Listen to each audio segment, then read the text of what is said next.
Autophagy means self-eating. It is a recycle system in your body. It literally eats old cells and repairs you from inside. Autophagy removes damaged cell parts, toxins, and harmful agents. In other words, it helps fight infections where removing invaders is key. It helps fight aging where damaged cell accumulation is key. And it helps fight cancers where DNA mutation is key. Even Nobel Prize was awarded to Japanese scientist Yoshiniro Osumi in 2016 for discovering mechanism of autophagy. We will cover every important point. In reality, what does autophagy do? How helpful it is in real life? How to induce autophagy? And how to get the maximal benefits from it? And what is the primary risk related with autophagy? The first and most proven action of autophagy is protection against neurodegenerative disease like Alzheimer's and Parkinson's. Autophagy has also cancer prevention action because it removes damaged mitochondria, and damaged mitochondria leak reactive oxygen species, which are main source of oxidative stress, and this oxidative stress causes DNA mutation, and it is a key source of cancer. Autophagy also helps fight infections. It acts like defense system, engulfing bacteria and viruses inside cell. Autophagy is especially helpful against mycobacteria, tuberculosis, and influenza virus. And autophagy has anti-aging characteristics. As we age, damaged proteins and damaged mitochondria accumulate inside cell. This is called cellular junk.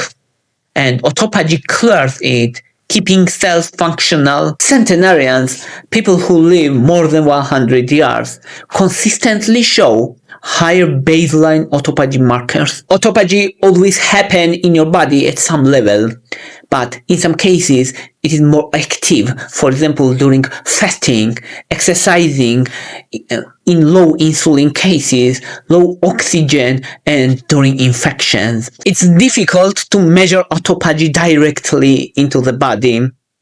There are some markers, but they require biopsy or specialized laboratories. In simple terms, we can check if autophagy is effective through indirect measurements. For example, insulin sensitivity tests like HOMA index test, or low triglycerides and lower liver enzymes like ALT and AST mean better autophagy. Also, reduced inflammatory markers like CRP and interleukin-6 suggest more active autophagy. Now let's say the most effective and safest way to increase autophagy. The first and most common method is fasting. The longer you fast, the higher autophagy. If you fast 16 hours, your autophagy doubles, 100% increase. If you fast for 3 days, autophagy may triple and sometimes increase by 500%. You may think that 3 days fasting gives the best result, and yes, it's partially true. But the problem is that during prolonged fasting, you also lose muscle. Muscle loss is a huge problem because building muscle is difficult and losing muscle is easy. That's why the first, easiest, and safest way is 16-hour fast. It increases autophagy around 100%, doubles from baseline.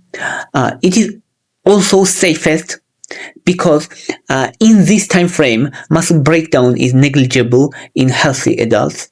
At this stage, the body gets energy from muscle glycogen, burning fats, and ketones, which help spare protein. Now let's say about other ways to increase autophagy. If you do exercise around 60 minutes with high intensity endurance or interval training, it can rise autophagy in muscle, liver, and heart. The third way is a ketogenic diet and low carbohydrate diet. It directly activates autophagy in neurons and liver. Its effect is equivalent to about 24-hour fast. when strict ketosis is maintained. For autophagy from diets, carbohydrate intake should be reduced about 20 to 30 grams per day. From natural sources, resveratrol, about 150 to 300 milligrams per day, activates AMPK system and inhibits mTOR and increases autophagy. Rapamycin is experimental medication.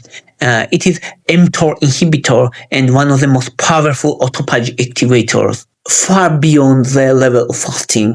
In human anti-aging trials, side effects exist, such as immune system suppression. That's why it's not safe for general use today. If you eat around 800 calories for 5 days, it mimics about 24-hour fast without complete food deprivation. This regimen can improve metabolic health and reduce insulin-like growth factor by around 30% if practiced once per month. In addition to these benefits, autophagy can sometimes be a double-edged sword. Sometimes it can harm the body. For example, autophagy can help cancer cells to survive. This effect is especially strong in pancreatic cancer. Also, sometimes autophagy helps cancer cells to survive if they already exist and are aggressive. In this case, autophagy inhibition may be beneficial. Some dormant cancer cells, which are disseminated and sleeping, for example, in breast cancer cell cases, they can survive for years using autophagy. Blocking autophagy reduces survival of such cells and metastasis and dormant cells. This clinically explains why late recurrences occurs in cancers. Autophagy may help metastatic cancer cells to survive. That's why sometimes autophagy can be harmful, especially when it comes to already existing cancers. Now let's summarize and say what is the best practice. For generally healthy people, 12 to 14 hour fast plus exercise is usually enough for metabolic health and optimal autophagy. For people with insulin resistance, 14 to 18 restricted eating with exercise is considered optimal. For athletes, autophagy can be done safely also because you can time meals around training and still hit protein targets. From oncology view, for cancer prevention, fasting to induce autophagy can be still helpful and beneficial strategy to reduce cancer risk. But if cancer is already active, it should be discussed case by case. On the one hand, autophagy and fasting can reduce insulin-like growth factor and improve treatment response. And on the other hand, it may help cancer cells to survive. That's why there's no blanket recommendation at this case.